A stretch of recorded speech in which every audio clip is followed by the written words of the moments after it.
প্রবাহিত জলধারা চাই যেখানে আমরা মাছ ধরতে পারবো। আর হেস যখন ওর বাচ্চাদের ব্যাপারে নালিশ করছিল, আমার 2 বছরের বাচ্চারাও যে খুব ভালো ঘুমোয় তা না। তখন এটা হলো। আমি ভাবছি বাবা হয়ে এটা কি? এটা একটা প্রবাহিত জলধারা, এখানে মাছ থাকবেই। আরে ভাই এদিকে দেখো, এখানে একটা ডক মতো করা রয়েছে। এটা কিন্তু ফুড আর শেল্টারের জন্য একটা পারফেক্ট জায়গা। আর কয়েকটা দিন পরে ওরা ভয়ানক ঝড় বৃষ্টির সম্মুখীন। বৃষ্টি অ্যাটলিস্ট এখন আমাদের $1,00,000 হয়ে গেছে। ওরা ঠিক করলো ওদের শেল্টারটাকে তুলে নিয়ে যাবে, যেখানে জলের নতুন সোর্স পেয়েছিল। Good morning Greece. তুমি সবসময় আমার আগে কি করে উঠে বলবো?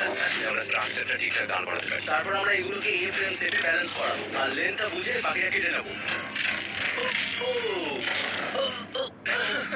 আমার ক্ষমা করো। না ঠিক আছে। যাই হোক, হয়তো ওদের শুরুটাই ভুল ছিল, কিন্তু যখন ওরা স্ট্রাকচারটা তৈরি করে ফেললো, পরের গোটা দিনটা ধরে ওরা ওদের শেল্টারটাকে আরো মজবুত করলো। ওরা একটা ডকও তৈরি করলো নদী থেকে মাছ ধরবার জন্য। ডক তৈরি, আমরা এখন এখান থেকে মাছ ধরতে পারবো।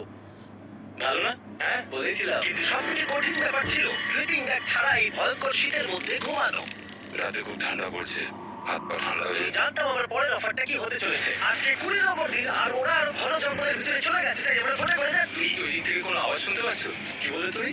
কোনো বোট আসছে? যে কোনো সময় আমরা ওদেরকে খুঁজে পেয়ে যাবো। ওরা আসো তোমরা। আরে জিমি, কেমন আছো? দুটো কথা, প্রথমত প্লেন গেছে মেইনটেনেন্সে, তাই আমি টাকাটা নিজের হাত দিয়ে আরে দিচ্ছি। ঠিক আছে ঠিক আছে। $10,000। এখন তোমরা টোটাল জিতে নিয়েছো $1,40,000।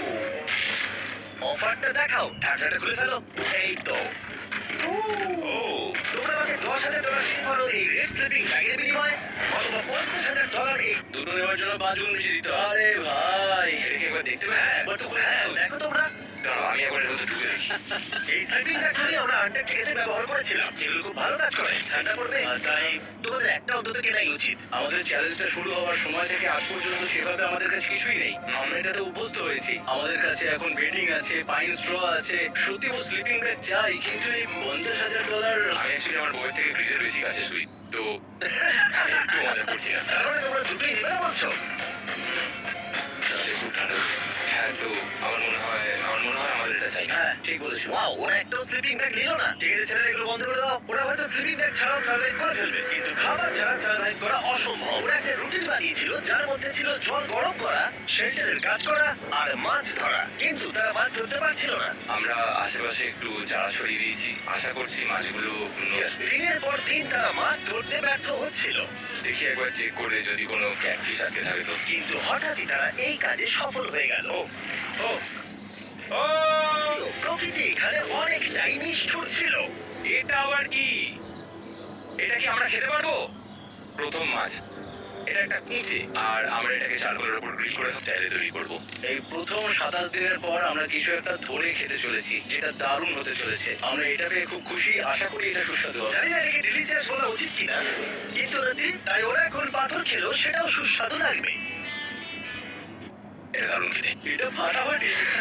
খুব সাধারণ রান্নাতে এটা খুব সুস্বাদু খেতে লাগছে। আমরা যদি এভাবে মাছ ধরতে পারি, আমরা এখানে $3.6 মিলিয়ন। নাইট 28 নম্বর দিনে ওরা ওদের নতুন শেল্টারের ভিতরে বিছানা তৈরি করা শুরু করে দিল। দুটো ক্ল্যাম্প তৈরি হবে, এই একটা এই একটা। পাশ থেকে দুটো কাঠ সরিয়ে দেবো, ওপর দিকেও একটা ছোট টুকরো বিছিয়ে দেবো, ম্যাট্রেস তৈরি করবো, প্যারাশুট। আর ওরা শেল্টারটাকে এত ভালো করে বানিয়েছে সেটা দেখার পরে আমি ভয় পাচ্ছিলাম যে আমাকে না ওদেরকে $1,000,000 দিতে হয়। আমার কাছে একমাত্র যেটা নেই সেটা হলো বাংবেট। ওরা এই জলাশয়ের পাশে নতুন শেল্টারটাকে গড়ে তুলতে সবকিছুই ব্যবহার করছিল, কিন্তু ওরা একটা বিশাল ভুল করে ফেললো, কারণ ওরা আর ইল মাছ ধরতে পারবে না। ছেড়ে গেল। একে বেশি দিন এই জঙ্গলের ভেতর কাটিয়ে ফেললাম। এছাড়াও আমার একটা 2 বছরের ছেলে রয়েছে, আমার বউ একা রয়েছে। বাচ্চাগুলোকে কি করে বোঝাবে যে বাবা কাজে গেছে, সে কথা বলতে পারবে না, কল করতে পারবে না, দেখা করতে পারবে না। আচ্ছা, আমাদের এখন ঠিক কি কেনার প্রয়োজন আছে? আমাদের ফায়ারউড পেতে অনেকটা সময় চলে যায়। যদি ওরা ফায়ারউডের অফার দেয় তাহলে আমাদের পক্ষে খুব ভালো হবে। এর জন্য আমি $10,000 দিতে পারি। আমরা এখন জঙ্গলের একেবারে মাঝখানে আছি, ঠিক আছে? কেমন আছো তোমরা? ভালো আছি ভাই, তুমি কেমন আছো? 1 মাস এখানে সার্ভাইভ করার পুরস্কার হিসেবে আমি তোমাদের জন্য একটা দোকান এনেছি। ওকে। আমরা তোমাদের ব্লগ ফুটেজ দেখে তোমাদের ফায়ারউড, একটা শভেল, রান্না করার জিনিসপত্র, বেডিং, এমনকি বই আর বোর্ড গেমসও। এগুলোর খুব বেশি দাম নয়, কিন্তু আমি নেব $10,000 করে। ও ভাই, এটা তোমাদের স্টোর, তোমরা শপিং করতে পারো। দেখা যাচ্ছে এগুলো কি? ওগুলো মশারি। ও, আমরা প্যারাশুট দিয়ে করে ফেলেছিল দরকার। হ্যামক্স গুলো কেমন? আমার হ্যামক্স ভালো লাগে, কিন্তু আমরা এখনো প্যারাশুট দিয়ে বানানোর চেষ্টা করিনি। প্লিজ আমাকে বলো তো, প্যারাশুট দিয়ে তোমরা কি বানাতে পারো? চাই কতটা ছাড় দেবে তুমি? ওই ওখানে যতটা রাখা আছে। যদি আনলিমিটেড ফায়ারউড দাও তাহলে আমরা কিনবো।